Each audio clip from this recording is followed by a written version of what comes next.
But, I mean, there is some question out there whether or not that's actually going to happen, whether all 4 will be released or 2 of the 4 will be released. So, I mean, we're still living in a land of uncertainty here. And nobody ever hears about these stories in the news.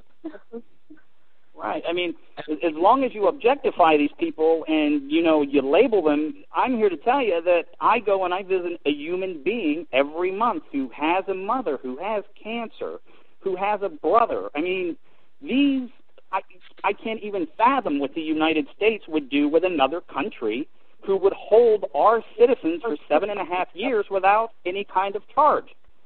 And it does. You really have to sit here and wonder what it is that we're fighting for. This is kind of my personal opinion here. It's, you know, what are we fighting for? I do wonder, because this is not the way it should be. We're supposed to be going around the world spreading democracy, and we're supposed to be the good guys. And locking people up for 7 years without charge. If you got evidence, do it. I mean, I'd even support the whole quote-unquote secret courts. I understand there is certain evidence that is gathered in the middle of a war that you may not want the world knowing how you gathered that evidence. I get that. But at the same point, to just sit there and put someone in a cell and with nothing for 7.5 years just doesn't make any sense to me. I mean, there are people in this country that commit some pretty heinous crimes that are out in less time than that. And let me just say, Jim, I mean, if we're talking about classifying things as an offensive weapon, I do have a problem with that. I mean, if all we're doing is trying to cover our tracks of things that we did back in the early 2000s, I mean, is it a secret that these detainees were my client? I'm not defending the rest of the clients, but my client was pretty thoroughly beaten down. I mean, that's all we're trying to protect? Then, I mean, you have to ask yourself, what is it that we're trying to accomplish with classification? You know, well, I would agree with you. If we're trying to protect illegal behavior, that's one thing. But if we're trying to protect, you know, a low Earth orbiting satellite that is locked in on Bin Laden's house and we're listening to him every day, we probably don't want that being public. So obviously there's a huge gulf between point A and point B on that one. But I do understand, and the reason we bring this up is that this should not be a partisan issue. But in partisan politics in Washington, the over sense is that Democrats don't have any clue as to what's going on or how to save this country or protect this country, and the GOP does. And I would argue that this is actually one of those things that makes us less safe. That we do have understand that there is a such thing as classified information, and that certain intelligence gathering techniques should not and would not be proper to be made public.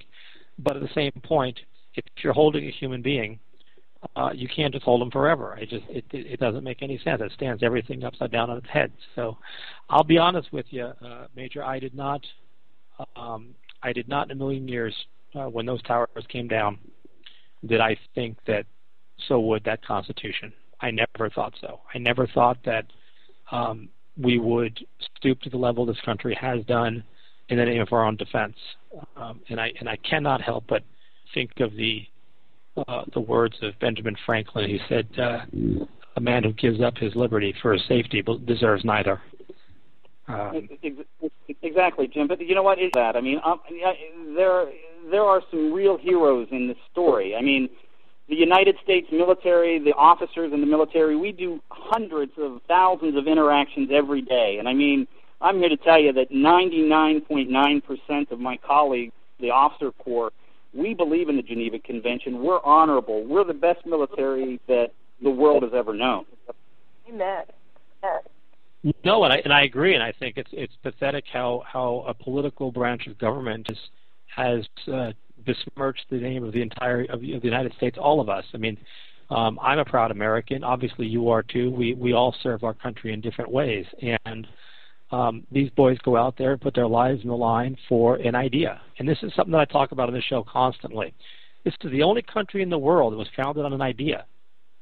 The idea that people can have a better life. The idea that liberty was intrinsically a God-given right. and that self-governance was the right of the people. This was an idea. It was a brand new idea 250 years ago, and we are the longest running democracy in the world. So when we see something like this that flies against those very ideals, it is saddening. It is saddening, and I'm not saying it's the end of the world. And look, in the big picture, if you put everyone in Gitmo, I mean, you could fit them in a small room in downtown New York. I mean, my understanding is about 250 people sitting there, so we're not talking about a huge number of people, but that's still a symbol of American oppression, which shouldn't exist. We are better than this, and that's my point.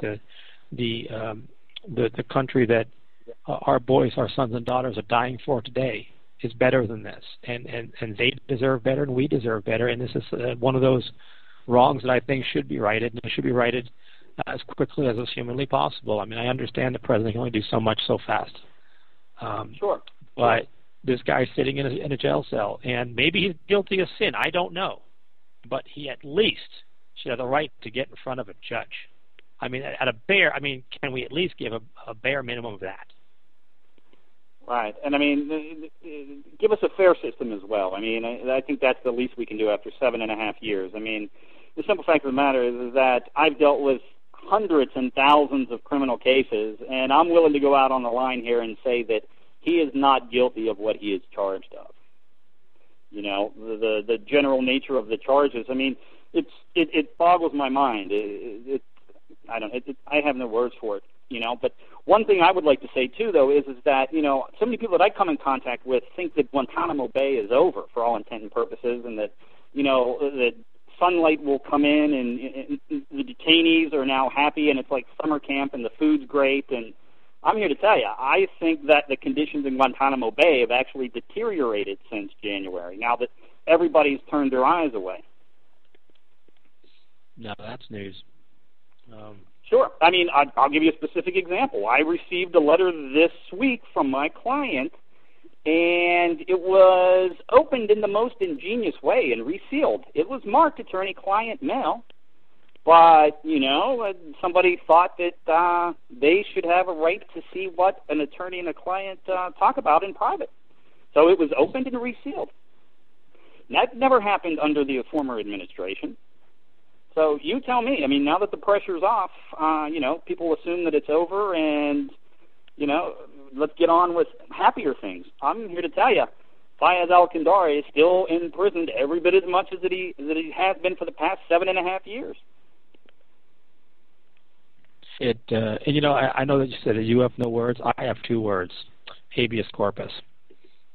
Used to stand for something, and I thank you very much for joining us on the show today, and hopefully we could do our little bit to get the word out for you, and just keep pounding away and go to do as many of these things as you possibly can. That would be my recommendation. Is there anything that the people can do who are listening? Well, the first thing that people can do is unite. I mean, to try to get together to express the outrage that this is not over yet. We've been publishing some interesting stuff. The people over at Political Carnival blog have been kind enough to host us. That's Political Carnival blog. I go into a lot more details about some of the specific things that were done in your name as Americans. And, I mean, I'm an American, too. I served for 25 years. I'm without words.